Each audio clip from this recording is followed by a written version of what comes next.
I'm going to start with my seatbelt. Make sure that my seatbelt is not cut, torn, or frayed.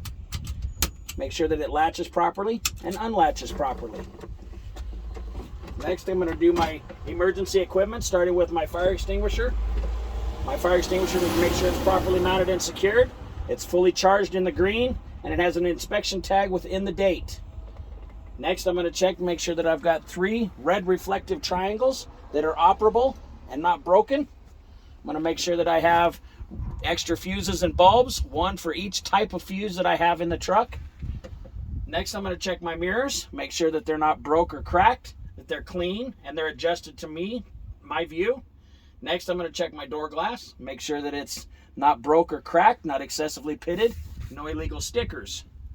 Next, I'm going to make sure that my windshield is properly mounted and secured, that it's not excessively pitted, it's not cracked or broke. I would report any cracks to maintenance. Make sure that it doesn't have any illegal stickers. Next, I'm going to do a safe start. I'm going to make sure that turn the key on, make sure that my ABS and my DEF lights come on and go off, ensuring that those systems are working properly. Then I'm going to start the vehicle. As soon as the vehicle starts, I'm going to bring my attention to the oil pressure gauge. Oil pressure needs to rise immediately or within 3 to 5 seconds. Next, I'm going to move to my water temperature gauge. Water temperature should rise as the engine warms. Then I'm going to bring my attention over to the digital area. Make sure that my voltmeter is within range of 12 to 14 volts. Moving on over to my air pressure gauges, my primary, my secondary. Make sure that they are rising steadily up to 120 to 140 where the governor will cut off.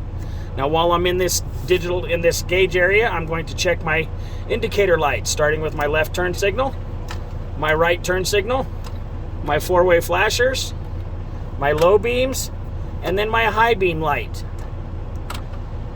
While I'm here, I'm going to check my windshield wipers, make sure that they work properly, that they're not bent, broke, or cracked, that they're proper tension to the windshield, and that they sweep evenly across the windows. I want to make sure that my squirters work, that they squirt an even amount of fluid onto the windows. Next, I'm going to move on over to my heater and defroster. I'm going to turn my heater and defroster on, make sure that it blows above, and it blows below. Okay? I'm going to turn that off. Next, I'm going to make sure that I have check my city horn and my highway horn. And that concludes my in-cab inspection.